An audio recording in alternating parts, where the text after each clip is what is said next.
Dzina la Atate ndi la Mwana ndi la Mzimu Woyera. Amen. Tsono iye adawathandiza iwo kumvetsa bwino malembo. Pali zambiri zimene mmoyo uno zimatithetsa nzeru, zimene ngakhale titaphunzira chotani, zimene ngakhale titafufuza chotani, sititha kuzimvetsa. Lero Ambuye akuti iye adawathandiza iwo kumvetsa bwino malembo oyera. Ndikulandireni abale ndi alongo pano pa tiyankhule na Ambuye. Lero ndi pa 4 April chaka cha 2024 ndipo ndi Lachinai la mulungu woyamba wa nyengo ya Pasaka. Nyimbo yathu ndi Hallelujah, because we are Easter people. Ndife anthu atsopano, ndife anthu amene tilibe mantha, ndife anthu amene Mulungu akutilenga mwatsopano.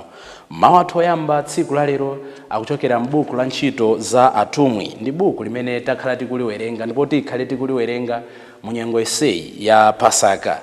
Mutu wa 3 ndime ya 11 kulekeza 16.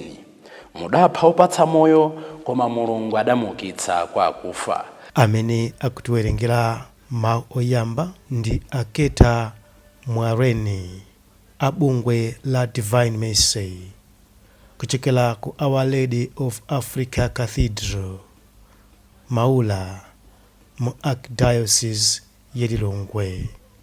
Ndipo salimo yathu tsiku la lero ndi salimo namba 8. Chauta Ambuye athu, dzina lanu ndi lotchuka pa dziko lonse lapansi. Ndeke nako mlembe wa salimo akufunsa kuti kodi mwana wa munthu nchiyani kuti muzinsamala? Ndiyetu mudanlenga kochepapo pang'ono kwa milungu, mudampatsa ulemerero ndi ulemu wa ufumu, mudampatsa ulamuliro pa ntchito ya manja anu. Mwana wa munthu nchiyani kuti muzinsamala? Inu ndine ndife ndani kuti chauta amatisamala? Kutionetsa chikondi chake.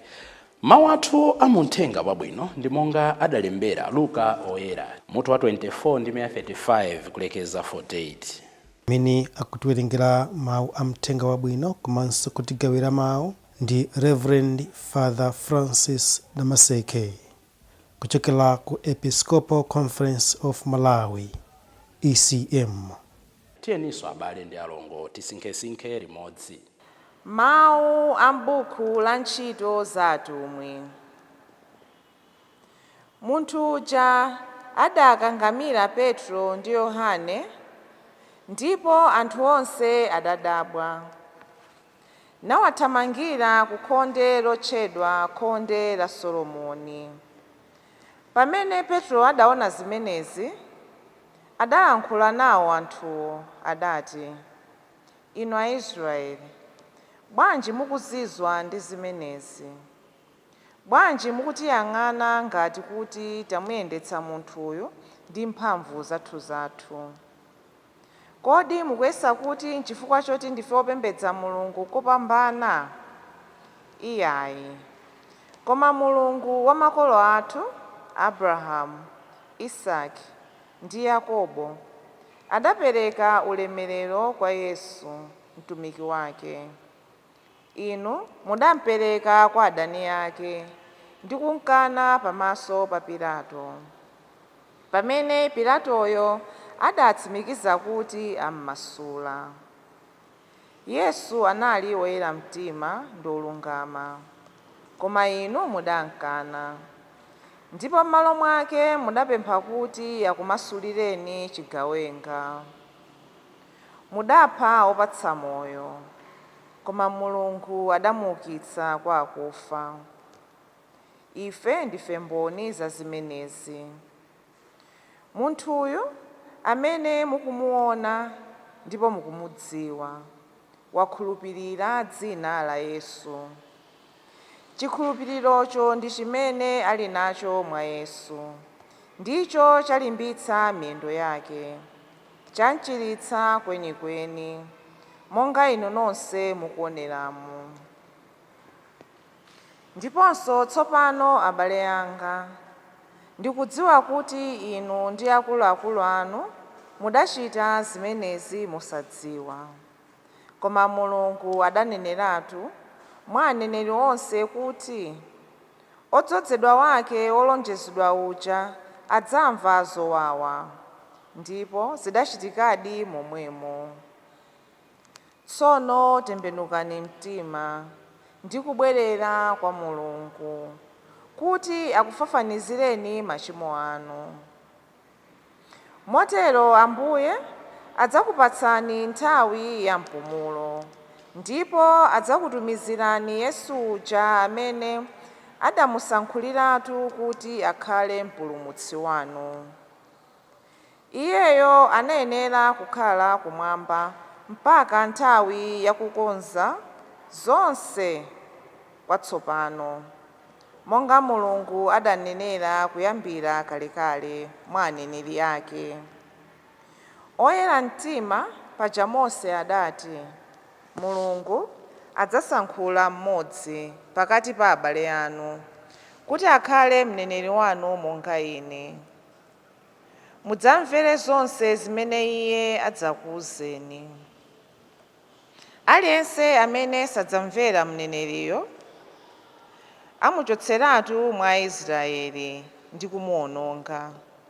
Ndipo aneneri onse amene adalankhula kuyambira Samueli mpaka onse amene adadza pambuyo pake ankalalika za masiku ano, zimene Mulungu adalonjeza kudzera mwa aneneri zokhudza inuyo ana awo. Momwemonso chipangano chimene adachita ndi makolo anu chikukhudza inu ana ake. Paja adawuza Abrahamu kuti, mwa chidzukulu chako china ndidzadalitsa mitundu yonse ya anthu a dziko lapansi. Choncho Mulungu atasankhula mtumiki wake adayamba kumtuma kwa inu kuti akudalitseni pakuthandiza aliyense mwa inu kusiya njira zake zoyipa. Mawu a Ambuye. Ambuye akhale nanu. Mawu a Uthenga Wabwino monga adalembera Luka oyera. Ulemu kwa inu Ambuye. Mutu wa 24 ndi 35 kulekeza 48.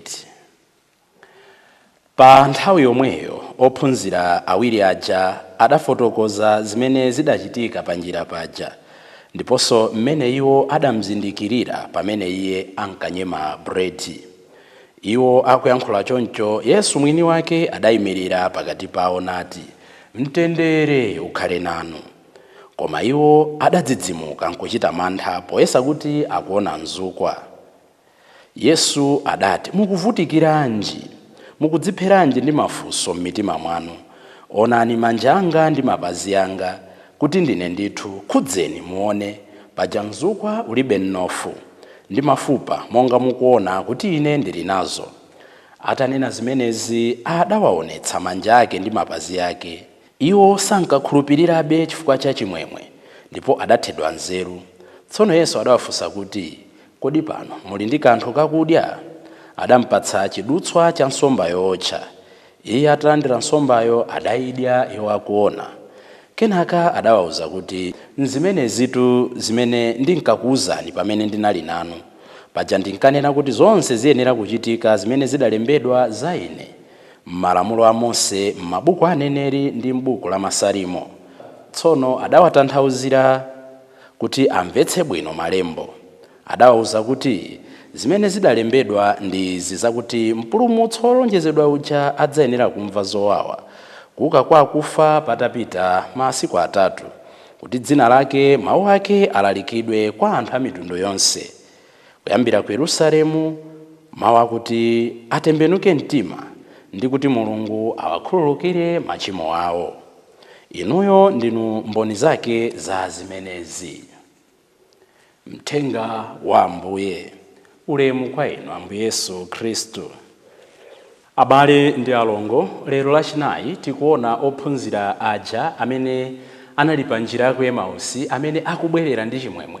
Mosapereka konse amafuna akashayinire anzawo. Ife takumana naye, ife tinacheza naye, ife tadya naye, ife tamuona.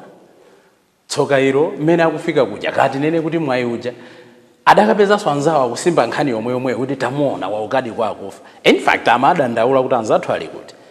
Asadamalize macheza kapena kushayinirana, Yesu mwini wake ali pakati pawo nkuyimirira. Ndipo akuwapatsa chani? mtendere ukhale nanu. Sakuchedwa ndi kufunsa kuti inu munathawiranji pano, nanga inu mmakayikiranji, akungowauza kuti mtendere ukhale nanu. Every time we meet the risen Christ, the first thing that he does to our lives, amatipatsa mtendere. Mosapeneka konse, tonse kuyambira kuyankhulayo, tikufunafuna mtendere. The only difference nzonena kuti kodi mtendere umene timasaka ndi mtenderedi. Nthawi zina timaona ngati tikusaka mtendere osadziwa kuti tikusaka mavuto. Mtenderetu abale sikukhala nazo zambiri. Mtendere sikukhala otchuka. Ndi anthu angati amene ali ndi ndalama za nkhaninkhani otakapita kaya ku banki kaya ndi maeyatero chakutimu kaya ndi matenemu chakutimu, ndalama ndi kholophete kubala kwananyati, koma they don't have peace. Ndi anthu angati ali ndi zakudya zonse, oti china chilichonse chimene atayitanitsa lero chapeza, ali ndi zovala zodula, ali ndi magalimoto odula, koma alibe mtendere. Ambuye Yesu akuti mtendere ukhale nanu. Ndipo akupita kumwamba adanena, ndikusirani mtendere osati monga mmene dziko lapansi limakupatsirani. Believe you me, every time we go to church, every time we receive the Eucharist, every time tikalapa machimo ndi mtima woona, that's where we get true peace. That's where we get kupepukidwa kwenikweni. Ophunzira aja akuapeza malo amodzi. Mavuto angachuluke, limene ndi phunziro lathu lachiwiri. Mavuto angachuluke pakati pathu, osachoka pakati pa community. Tinaonanso dzana nkhani imeneyi. Ena, we are too close to ourselves. Inde pali nkhani zina zimene zimenera kuti zikhale za mumtima mwanga ndi Mulungu wanga, pakhale nkhani zina chifukwa cha prudence ndimangozidziwa ine mwina ndi anthu awiri atatu. Koma believe you me, nkhani zambiri zimapepukidwa pamene ndili pakati pa anzanga. Ineyo ngati wansembe ndisachoke mu community ya ansembe anzanga, ndisachoke mu community ya mphakati, ndisachoke mu community ya parish, ndisachoke mu community ya diocese, ndisachoke mmudzi kuti ndikakhala pande. Situtanthauza kuti kuchoka basi ukakhala pawekha ndi tchimo, koma tutanthauza kuti kamoyo konyada kuti I can be self-sustaining. Aja amaganiza kuti chimwemwe chenicheni achipeza pamene akakhale pawokha, pamene akadzisovere mavuto pawokha. Ayi. Ambuye Yesu akutiuza kuti amabwera pakati pathu. Kodi mukumbukira Mateyo 18 ndi 20 amanena kuti pamene awiri atatu asonkhana m'dzina langa, ine ndili nawo pompo. So kuti Khristu zikutipatsanso nkhani yofunikira kuti tilipo anthu ena ku church timapita every Sunday, koma mwina sitipita kumphakati, mwina sitipita ku bungwe, mwina sitifuna kukhala ndi akhristu anzathu nkumachitira zonse limodzi. Akhristu oyamba aja amachitira zonse limodzi, anali ndi mtima umodzi komanso maganizo amodzi, ndipo zonse zimene anali nazo ankagawana. Yesu amabwera pakati pathu pamene ife tisonkhana m'dzina lake. The two disciples did not immediately recognize that it was Jesus conversing with them on the way to Emmaus. Their eyes were kept from recognizing him. It could be they were looking for what they wanted to hear, not what Christ was presenting to them. Apa tikuona kuti ophunzira aja akubwerera kuchoka panjira ku Emmaus baja akupita ku Yerusalemu. Koma mthenga tawerengawo tikuona kuti mmene ankafotokozera analasana mvetse zimene Yesu anali kunena pakati pawo. Ngakhale pamene anafika pakati pawo anapeza kuwerenga malembo oyera, akuti samamvetsa zimene anali kuwerengazo. N'chifukwa chake Yesu choyambirira atamva kuti adawatanthauzira kuti amvetse. So I'm saying it could be they were reading, but in their own perspective, amafuna amve zinthu monga mmene iwo akumvera. Kawiri choona chimachoka pakati pathu. Chifukwa chonena kuti timafuna zinthu zibwere monga mmene ife tikufunira, osati zinthu monga mmene izo zilili. Ndi timafuna mpingo ziyenda monga mmene ife tikufunira, osati mmene mpingo umayenera kuyendera. Timafuna dziko liziyenda monga mmene ife tikufunira, osati monga mmene dziko likuyenera kuyendera. Timafuna moyo wathu omwe uziyenda monga mmene ife tifunira, osati monga mmene mlengi wathu afunira. The moment we change goalposts, we won't have peace, we'll have struggles to understand things. Kenaka tikuona kuti ngakhala anali kuwerenga, ngakhala anali nkufuna kwabwino, akuti sanali kumvetsa zinthu zimene anali kufotokozeredwazo, zinthu zimene anali kuwerengeredwazo. N'chifukwa chake Ambuye Yesu choyambirira atapatsa mtendere uja adawathandiza kuti amvetse zimene anali kuwerengazo, zimene anali kukambira nazo. Brothers and sisters, this is a very crucial point.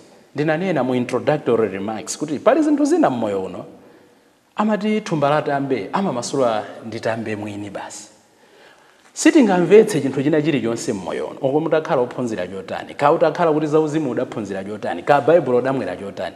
Pali zinthu zina zimene timangoyenera kuti timusire Mulungu kuti masulani ndinu, mutiuze ndinu, munditonthoze ndinu, mundichiritse ndinu. Paradoxically, our generation ikufuna kuti pachina chilichonse chimene chikuchitika mmoyo uno tipezepo mayankho. Pakachitika imfa ya dzidzidzi tifuna tipeze yankho. Sindunena kuti usakasaka mayankho nkulakwitsa ayi, koma tikumbukire kuti yankho lalikulu limapezeka kwa Mulungu. N'chifukwa chake Ambuye Yesu anathandiza kuti amvetse. Ena tikufuna china chilichonse chibweretse ansala. A is equal to B, B should be C. Choncho ayi, moyo sumayenda choncho. Potsirizira abale ndi alongo, ndimafuna atione chinthu ichi chimene chilinso chofunikira koposa. Kuyambira lachiwiri, lachitatu, kufikira lero lachinayi. Every day Ambuye Yesu akumafunsafunso. Lachiwiri lija Ambuye Yesu amamfunsa Maria kuti mayi mukuliranji. In fact anamfunsa mafunso awiri. Mayi mukuliranji ndipo mukufuna yani, mukufuna chani. Dzulo anafunsa kuti mukukambirana zotani. Ndipo lero Ambuye Yesu akuwafunsa kuti kodi mukuvutikiranji, mitima yanu mukudzipheranji ndi mafunso. N'chifukwa chani Ambuye Yesu atoka kwa akufa zikuoneka kuti every day akumaponyera funso anthu aja loti ayankhe. Nthawi zina Ambuye Yesu akaponya funso amapereka okha ansala, koma apapa akufuna anthu aja apereke okha mayankho. Zikutanthauza chani mmoyo mwathu? Pamene Ambuye Yesu auka kwa akufa, Ambuye Yesu afuna aliyense azisuzumira mkati mwake every day.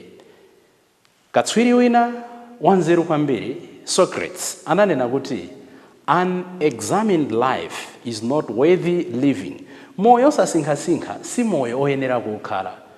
Mwachidule pamene tili mkati mwa chikondwerero cha Pasaka, every day ndikadzuka, every day ndikamakagona ndizidzifunsa kodi moyo ndawukhala monga mmene Mulungu amafunira? Kodi Chikhristu ndikuchikhala monga mmene Mulungu akuchifunira? Kodi utumiki wangawo ndikukhala monga mmene Mulungu akufunira? Mukufuna yani? Mukudzivutiranji? Kodi zimenezi mukumvetsa? Aliyense akhale ndi nthawi yomasinkhasinkha za moyo wathu. Tilipo anthu ena tilibe imene amanena kuti examination of conscience.